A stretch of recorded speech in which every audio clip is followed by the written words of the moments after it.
بالله من الشيطان الرجيم. بسم الله الرحمن الرحيم. يا أيها الذين آمنوا إذا نكحتم المؤمنات ثم طلقتموهن من قبل أن تمسوهن فما لكم عليهن من عدة تعتدونها فمتعوهن وسرحوهن سراحا جميلا. اے ایمان والو، جب تم ایمان والی عورتوں سے نکاح کرو پھر انہیں ہاتھ لگانے سے پہلے طلاق دے دو تو تمہاری طرف سے ان پر کوئی عدت لازم نہیں آتی اور نہ تم اس عدت کے پورا ہونے کا مطالبہ کر سکتے ہو، بس انہیں کچھ مال دے دو اور بھلے طریقے سے رخصت کر دو. یہ سورہ احزاب کی 49 نمبر کی آیت ہے. اس میں نکاح اور طلاق کے متعلق بات ہو رہی ہے. نکاح اور طلاق کے متعلق تفصیل سے گفتگو تو سورہ بقرہ دوسرے پارے میں آ چکی ہیں اور آگے سورہ طلاق 28ویں پارے میں بھی اس کے تعلق سے کچھ تفصیل آئے گی. اس میں کچھ باتیں اللہ تعالی نے بیان فرمائی ہیں. اصل میں نکاح کے بعد اگر صحبت ہو جائے میاں بیوی کی اور اس کے بعد طلاق کی نوبت آئے تو اس میں عدت ہوتی ہے 3 حیض کی. 3 حیض تک عورت کو عدت پوری کرنی پڑتی ہے. عدت کی مدت 3 حیض ہوتی ہے اور اگر کسی کو حیض نہ آتا ہو یا حیض آنا بند ہو گیا ہو تو 3 ماہ اس کی عدت کی مدت ہوگی. لیکن یہاں پر جو حکم بیان کیا گیا ہے وہ یہ ہے کہ نکاح ہونے کے بعد انہیں صحبت نہیں ہوئی تھی اور پھر طلاق ہو گئی تو اس صورت میں عورت کے اوپر کسی قسم کی کوئی عدت لازم نہیں آتی ہے اور نہ اس سے کوئی عدت کا مطالبہ کرنا چاہیے، کیونکہ وہ جو ہے غیر مدخولہ ہے. مطلقہ غیر مدخولہ کہتے ہیں اسے. اس کے ساتھ انہیں صحبت نہیں اختیار کی گئی تھی تو اس لیے اس کے لیے کسی قسم کی کوئی عدت نہیں ہے اور وہ چاہے تو فوراً اپنا نکاح کسی اور کے ساتھ کر سکتی ہے.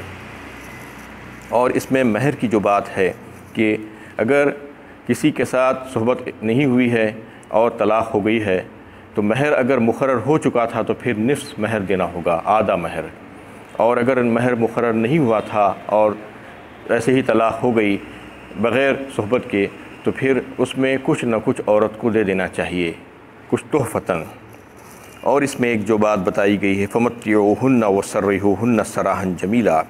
بس جب طلاق کی نوبت آئے تو انہیں کچھ مال دے دو اور بھلے طریقے سے رخصت کرو. یعنی طلاق کی جو بات یہاں پر چل رہی ہے اس کا مطلب یہ نہیں ہے کہ طلاق کوئی اچھی چیز ہے. طلاق اللہ تعالیٰ کے جو فرض جو اللہ تعالیٰ نے جو حکم دیا ہے اس میں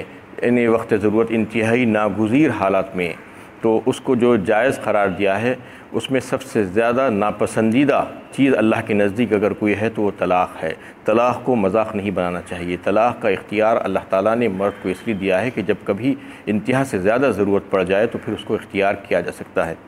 اس لیے نہیں کہ وہ گھروں کو اجاڑنے کے لیے، عورتوں کے اوپر ظلم و زیادتی کرنے کے لیے یا بچوں کی زندگیاں تباہ کرنے کے لیے اختیار نہیں دیا گیا ہے. یہ بات اچھی طریقے سے مردوں کو سمجھ لینا چاہیے اور اچھی بودباش اختیار کرنا چاہیے. عورتوں کے ساتھ جب نکاح کرو تو یہ سوچ کر کرو کہ زندگی بھر ان کے ساتھ گزارنے کا ہے. وَعَاشِرُوهُنَّ بِالْمَعْرُوفِ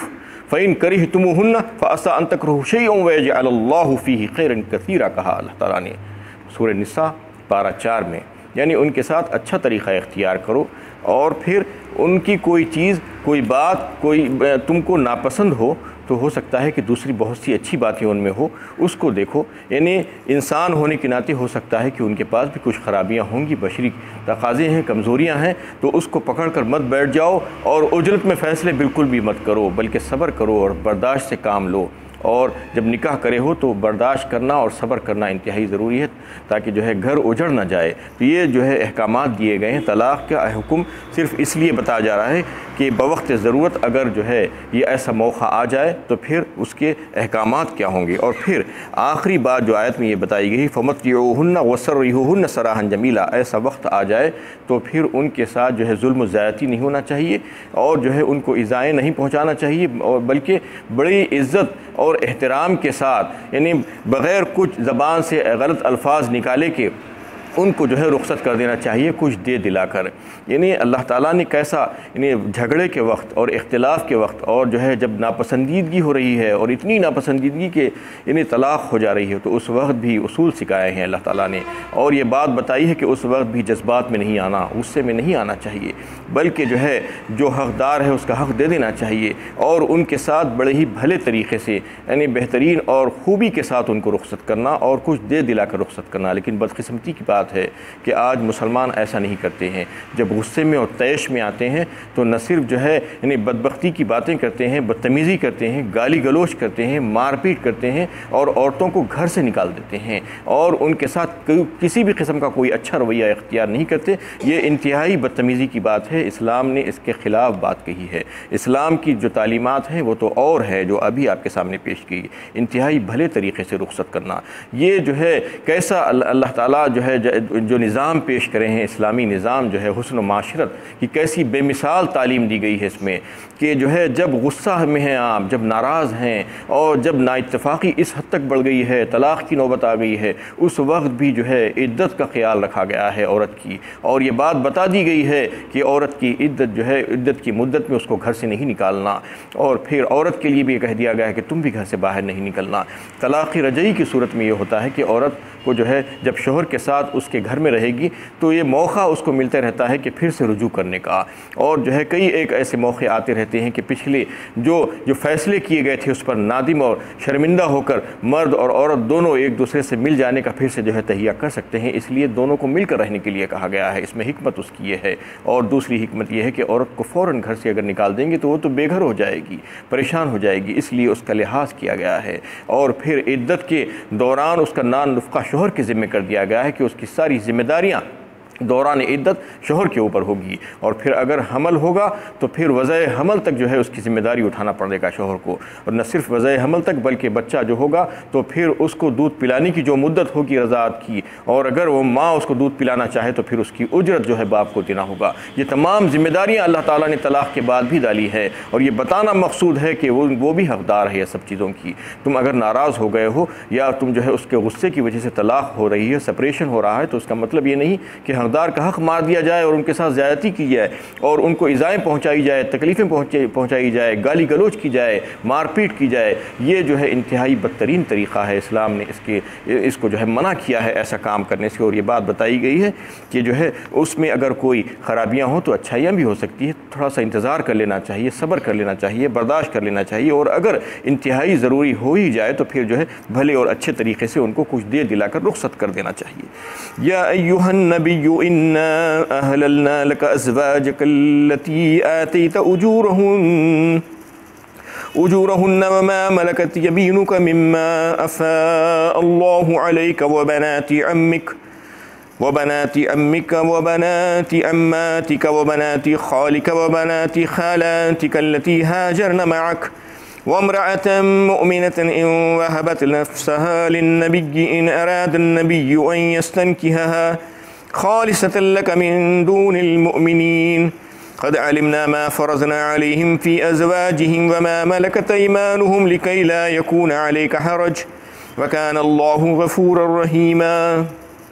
اے نبی صلی اللہ علیہ وسلم، ہم نے آپ کے لیے آپ کی وہ بیویاں حلال کر دی جن کے مہر آپ ادا کر چکے ہیں، اور آپ کی لونڈیاں جو اللہ تعالیٰ نے مال غنیمت کے طور پر آپ کو دلوائی ہیں یہ آپ کے لیے حلال ہیں،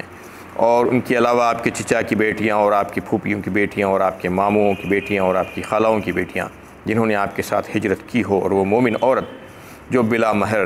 نبی سے نکاح کرنا چاہتی ہو بشرطے کہ نبی بھی ان سے نکاح کرنا چاہیں، حلال ہے۔ یہ رعایت آپ ہی کے لیے مخصوص ہے، دیگر مسلمانوں کے لیے نہیں۔ ہم جانتے ہیں کہ عام مسلمانوں پر ان کی بیویوں اور لونڈیوں کے بارے میں ہم نے ان پر کیا حدود عائد کیے ہیں تاکہ آپ کسی تشویش میں مبتلا نہ ہو، اور اللہ تعالیٰ تو بڑے ہی رحم فرمانے والے اور بخشنے والے ہیں۔ یہ آیت میں نبی صلی اللہ علیہ وسلم کے لیے حکم ہے، مخصوص حکم ہے نکاح اور طلاق کے متعلق، اور اس میں آپ کی شان کا اظہار ہے، اور آپ کے جو امتیاز تھا اللہ تعالیٰ اس کا اظہار فرما رہے ہیں کہ آپ کے لیے الگ سے حکم دیا گیا تھا نکاح اور طلاق کا، دیگر مسلمانوں کے مقابلے میں سب سے پہلا حکم جو دیا گیا ہے، یا ایھا النبی انا احللنا لک ازواجک التی آتیت اجورہن، یعنی اے نبی آپ کی وہ بیویاں آپ کے اوپر ہم نے حلال کر دی ہے جن کے مہر آپ ادا کر چکے ہیں۔ تو سب سے پہلی بات تو یہ کہ جن کے مہر جو ادا کر چکے ہیں تو وہ بیویاں تو تمام مسلمانوں کے اوپر بھی حلال ہی ہیں۔ تو اس کا کیا مطلب ہے کہ نبی صلی اللہ علیہ وسلم کی خصوصیت اس میں کیا ہوئی؟ اس میں نبی صلی اللہ علیہ وسلم کی خصوصیت یہ ہوئی کہ اس وقت جب یہ آیت نازل ہوئی اللہ تعالیٰ نے 4 بیویوں کی قید لگا دی تھی مسلمانوں کے لیے، یعنی کوئی مسلمان بیک وقت 4 بیویوں سے زیادہ اپنے نکاح میں 4 عورتوں کو نہیں رکھ سکتا تھا، لیکن نبی صلی اللہ علیہ وسلم کے یعنی عقد نکاح میں اس وقت 9 بیویاں تھیں، 9 ازواج تھی، تو اللہ تعالیٰ نے ان تمام کو آپ صلی اللہ علیہ وسلم کے لیے حلال کر دیا اور کہہ دیا گیا کہ آپ کے لیے یہ جائز ہے، دیگر مسلمانوں کے لیے صرف 4 کی حد تک ہی ہوگا۔ اور پھر وما آتیت اجورہن کہا، اس میں جن کے مہر آپ ادا کر چکے ہیں، یعنی آپ صلی اللہ علیہ وسلم تو ساروں کے مہر ادا کر چکے تھے، آپ تو نقد مہر دینے والے تھے، ادھار رکھنے والے تو آپ تھے ہی نہیں۔ آپ کے ذمے جو بھی باتیں یعنی جو ذمہ جو ہوتا تھا واجب ہوتا تھا وہ سارے کے سارے واجبات آپ فوراً ادا کرتے تھے، آپ کی عادت شریفہ تو یہی تھی۔ اور اس صورت میں یہ بات ہوئی تھی کہ 2 ازواج مطہرات آپ کی جو تھے، حضرت صفیہ اور حضرت جویریہ، یہ بطور لونڈی کے آپ کے پاس آئی تھی آپ کی ملکیت میں، اور پھر آپ صلی اللہ علیہ وسلم نے ان کو آزاد کر کے ان سے نکاح فرما لیا تھا، اور پھر اس کا جو مہر مقرر کیا تھا کہ وہ ان لوگوں کی آزادی کا آپ نے جو ہے مہر مقرر کر دیا تھا، یعنی آزاد کرنے کا جو صلہ تھا وہ مہر کے طور پر اللہ کے نبی صلی اللہ علیہ وسلم نے کہہ دیا تھا کہ یہ مہر ہوگا تمہارے عوض، مہر کے عوض یہ آزادی ہوگی۔ تو یہ 2 خواتین کا تو جو ہے مہر اس طریقے سے ادا کیا گیا تھا، اور حضرت ام حبیبہ رضی اللہ تعالیٰ عنہ کا مہر نے شاہ حبشہ جو ہے نجاشی نے جو ہے ادا کیا تھا آپ صلی اللہ علیہ وسلم کی طرف سے۔ تو اس طریقے سے جو ہے دیگر جو خواتین تھیں ان کا مہر آپ صلی اللہ علیہ وسلم نے نقد عطا کیا تھا، لیکن امت کی بدقسمتی ہے کہ آج امت کا ایک بڑا طبقہ اپنے سارے کام نکاح کے موقع پر، شادی کے موقع پر نقد میں کرتا ہے۔ کوئی کام بھی ایسا نہیں ہے جو ہے نقد میں نہ کرتا ہو، کریڈٹ پہ کرتا ہو، حتیٰ کہ انتہائی بے شرمی کے ساتھ لڑکی والوں سے جہیز کا مطالبہ کرتا ہے اور مال کا مطالبہ کرتا ہے، جوڑے کی رقم کا بھی مطالبہ کرتا ہے، اور وہ پیسہ لیتا بھی ہے نقد میں۔ لیکن جب بات آتی ہے مہر دینے کی، حق مہر، بیچاری دلہن کو جو ہے یہ کہہ دیا جاتا ہے کہ مہر موجل دیں گے، بعد میں دیں گے، ابھی کیا جلدی ہے، کسی وقت اور ادا کر دیں گے، جبکہ ساری چیزیں فوراً دے رہے ہیں اور نقد میں دے رہے ہیں اور نقد میں استعمال کر رہے ہیں، نقد میں لے بھی رہے ہیں جو کہ ناجائز ہے، اس کے باوجود مہر جو لڑکی کا حق ہے وہ سب سے پہلے ادا کرنا چاہیے تھا، لیکن اس کو تو جو ہے پیچھے ڈال دیتے ہیں۔ ایسا کرنا انتہائی ناپسندیدہ ہے، اللہ تعالی ہم سب کو ہدایت دے۔ تو اس طریقے سے اللہ کے نبی صلی اللہ علیہ وسلم نے جو ہے ساروں کے مہر ادا فرما دیے تھے۔ اور اس میں اور ایک بات جو بتائی گئی ہے، وما ملکت یمینک مما افاء اللہ علیک، اور آپ کی لونڈیاں جو اللہ تعالیٰ نے آپ کو جو عطا کیے ہیں، یعنی کوئی بھی طریقے سے، یا تو مال غنیمت میں یا مال فے میں، یا آپ صلی اللہ علیہ وسلم نے انہیں جو ہے پیسہ دے کر خریدا ہو، وہ لونڈی کو اللہ تعالیٰ نے یہ فرما دیا کہ وہ لونڈی آپ کے لیے حلال ہے۔ ایسے یہ لونڈیاں تو دیگر مسلمانوں کے اوپر بھی حلال تھی اس طریقے سے، یہ اگر حکم دیکھا جائے تو، لیکن اس کا مطلب یہ ہے کہ جیسا کہ آپ صلی اللہ علیہ وسلم کے بعد آپ کے ازواج مطہرات سے کوئی اور نکاح نہیں کر سکتا تھا، اس کے لیے حلال نہیں تھا، ایسا ہی آپ صلی اللہ علیہ وسلم کے بعد آپ کی لونڈیوں سے بھی جو ہے کوئی نکاح نہیں کر سکتا تھا، یہ اس کا مطلب یہ ہے۔ اور آپ صلی اللہ علیہ وسلم کے پاس 2 لونڈیاں تھیں، ایک ماریہ قبطیہ جو شاہ روم نے آپ کو یعنی ہدیے کے طور پر بھیجا تھا، اور دوسرے جو ہے ریحانہ رضی اللہ تعالی عنہن، یہ 2 لونڈیاں آپ کے پاس جو ہے بطور لونڈی کے ہی رہے، ان سے آپ نے نکاح نہیں فرمایا۔ تو اس کے تعلق سے یہ حکم ہے کہ وہ آپ کے لیے حلال ہیں اور دوسروں کے لیے حلال نہیں ہوں گی آپ کے بعد بھی۔ وَبَنَاتِكَ عَمِّكَ وَبَنَاتِ عَمَّاتِكَ وَبَنَاتِ خَالِكَ وَبَنَاتِ خَالَاتِكَ اللَّتِي هَاجَرْنَ مَعَكَ، اور یہ تیسرا حکم آپ صلی اللہ علیہ وسلم کے لیے یہ کہ آپ کے چچازاد بہنیں اور آپ کی پھوپھیزاد بہنیں اور آپ کے ماموزاد اور خالازاد بہنیں، یعنی کزنز جسے کہا جاتا ہے، اور باپ کی خاندان کی لڑکیاں یا ماں کی خاندان کی دیگر تمام لڑکیاں آپ کے لیے حلال کر دی گئیں۔ یہ تو جو ہے سارے مسلمانوں کے لیے حلال ہے، لیکن اس میں ایک شرط کے ساتھ ہے، ہاجرن معک، یعنی جو ہجرت کی ہیں آپ کے ساتھ۔ دیگر مسلمانوں کے لیے یہ شرط نہیں تھی کہ کوئی بھی جو ہے کزنس باپ کے خاندان سے یا ماں کے خاندان سے اگر ہو تو وہ مسلمانوں کے لیے حلال ہو جاتی، چاہے وہ ہجرت کی ہو یا نہ کی ہو، لیکن نبی صلی اللہ علیہ وسلم کے لیے یہ خصوصیت رہی گئی ہے۔ اور اس میں جو بات ہے اس پہ غور کرنا ہے کہ یہ جو ہے جو ماں اور باپ کے خاندان کی جو لڑکیاں ہیں وہ حلال کر دی گئی ہیں، اس کا مطلب یہ ہے کہ وہ نامحرم ہے، یعنی وہ مرد ان عورتوں کے لیے نامحرم تھے۔ آج جیسا کہ بڑی جو ہے نا بے راہ روی چلتی ہے اس سلسلے میں، بے پردگی اور بے حجابانہ جو ہے گفتگو اور ہنسی اور مذاق کزنس کے ساتھ، اس سے احتیاط کرنا چاہیے کہ یہ سارے رشتے ایسے ہیں جن سے نکاح ہو سکتا ہے، ان سے حجاب اور پردہ کرنا ہے اور ان کے سامنے جو ہے نہیں آنا اور ان سے اس قسم کی گفتگو نہیں کرنا چاہیے۔ اس میں احتیاط کی ضرورت ہے۔ عام طور پر یہ سمجھا جاتا ہے کہ یہ بھائی ہے، بھائی کہہ کر پکارا جاتا ہے، بھائی کہہ کر پکارنے سے بھائی نہیں ہو جاتے، جیسا کہ اس سے پہلے سورہ احزاب میں جو ہے یہ باتیں آ رہی تھی کہ کوئی جو ہے کسی کو بیوی کو ماں کہہ دے تو ماں نہیں بن جاتی، ویسے ہی جو ہے کسی لڑکے کو بیٹا کہہ دے تو بیٹا نہیں بن جاتا، تمہارا سلبی بیٹا سلب سے جو نکلا ہے وہی بیٹا ہوگا، ویسے ہی جو ہے کسی کو بھائی کہہ دینے سے بھائی نہیں ہو جا سکتا۔ تو اس میں جو ہے احتیاط کی ضرورت ہے کہ یہ سارے کزنس جو ہے جن سے پردہ کرنا ہے، جن سے بڑے احتیاط کی ضرورت ہے، لیکن آج عورتیں جو ہے خاندانوں میں اس سے بے راہ روی برتی جاتی ہے جس کی وجہ سے بہت سی خرابیاں آتی ہیں۔ تو یہ بات بتانی یہاں پر مقصود تھی کہ نبی صلی اللہ علیہ وسلم کے ساتھ جو عورتیں ہجرت کر کے آئی تھیں وہ ان سے جو ہے اللہ تعالیٰ نے ان کو جو ہے حلال رکھا تھا۔ یہ کس وجہ سے ہوا تھا کہ دیگر مسلمانوں کے ساتھ تو یہ شرط نہیں تھی، اس وجہ سے کہ یہ خاندان کی جو لڑکیاں تھیں وہ اگر جو ہے اللہ اور اس کے رسول کی اطاعت میں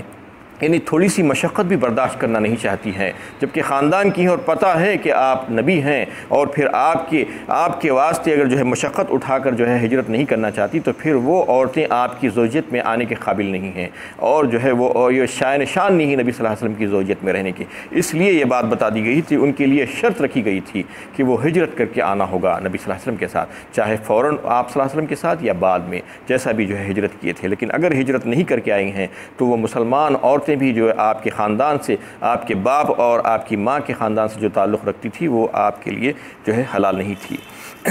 وآخر دعوانا الحمدللہ رب العالمین۔